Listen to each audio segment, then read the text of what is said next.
Hello weaving friends.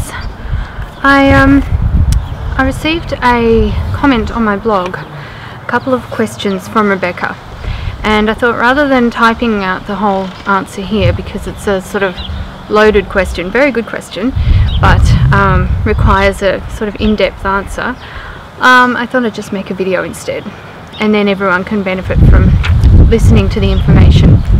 So let's start with the first question. The differences between a table loom and a floor loom. Well, a table loom obviously needs a stand or a table to be put on, and one of the challenges can be to get the right height. If you have a table, well, tables are different heights, and then if you have a chair that's not adjustable, some people actually, well, a lot of people stand to use a table loom, and I wasn't able to do that. I had to use a chair and a table, and it was sort of hard to get comfortable and get the loom to the right position. I think really you'd be better off using a stand, which you can use a bench seat with or something like that, to get that height in place. I think a table loom is slightly quicker to warp than a floor loom. Having said that, my floor loom is still fairly new to me, so I'm sure I'll get quicker as I go along, but I do think the table loom is a little bit quicker to warp. The floor loom obviously takes up more space. It's a larger piece of equipment. It is sturdier than a table loom. A table loom, because you're placing it on a table, it can kind of slip around. It usually has like rubber feet or something like that, but mine did move around a little bit as I was using it. I'm not sure if you'd have the same issue with it on a stand, but I don't imagine. I know that the stands are sort of they have those crisscross legs instead of like straight up and down legs, so it might still be a little bit, not as sturdy as a floor loom. And I just find the floor loom really comfortable to work at, because it's set in one spot. It's sort of designed to be at the right height for most people. And also I use a adjustable piano stool when I'm weaving on it, so I can move that up and down, so I've got that set at the height that suits me now. So that's another difference. And a floor loom will very often have a built-in rattle, whereas a table loom doesn't. There may be some brands that do, but to my knowledge most table looms don't. That's not, I wouldn't call that a disadvantage, I'd just call it a difference, that's all, that you just have to have that rattle separate.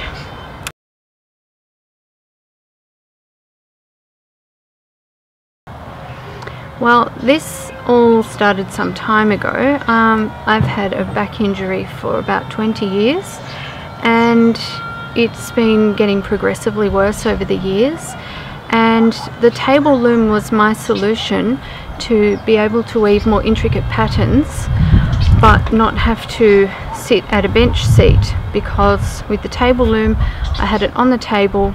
I had an adjustable office chair so I could wheel that in and out, and that suited me pretty well, and I could move it up and down as well, so that I didn't have back pain when I was weaving with the table loom.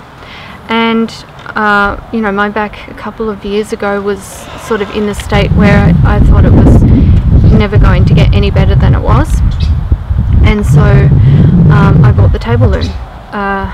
Since then my back's improved dramatically through treatment and so on, and I'll probably outline that in another video, but I felt that I could probably weave at a floor loom, and floor loom had always been my ultimate dream.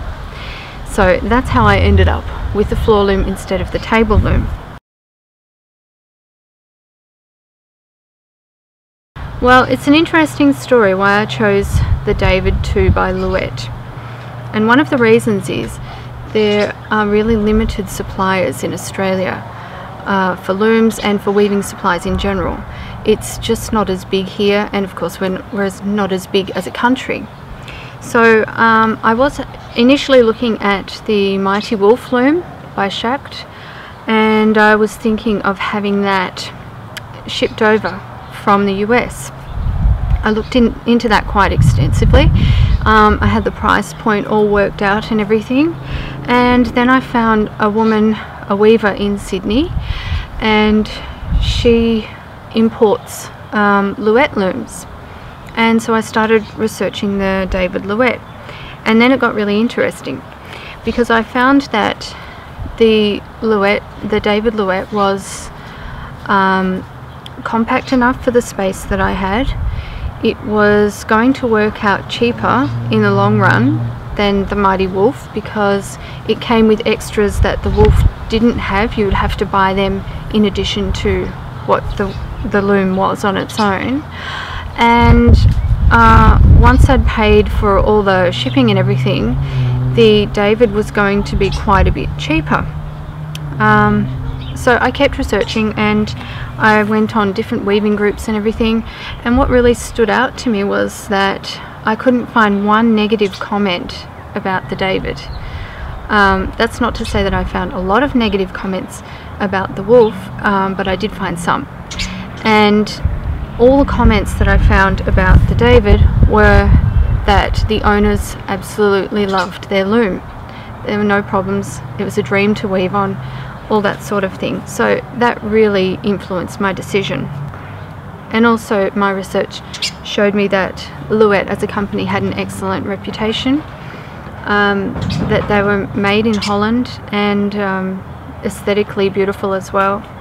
I did think about getting an older second-hand loom, but what this meant for me would have been buying a large loom that I didn't really have the space for, and I didn't want to have to deal with repairs and, you know, possibly having a rusty reed, having parts missing and not really knowing how I had to replace them or what I was going to replace them with, and then having to import pieces from other countries anyway. So to me, getting the David was a very wise, good decision, and I'm very happy with it.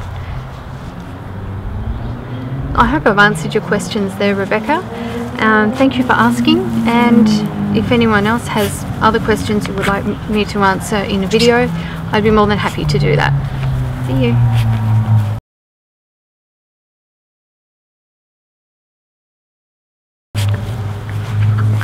What are you doing? What are you doing, you silly dog? What are you doing? What are you doing? Rolling all around in the grass. Oh, yes you are. Rolling all around in the grass. Oh. Got you. I've got you. Oh.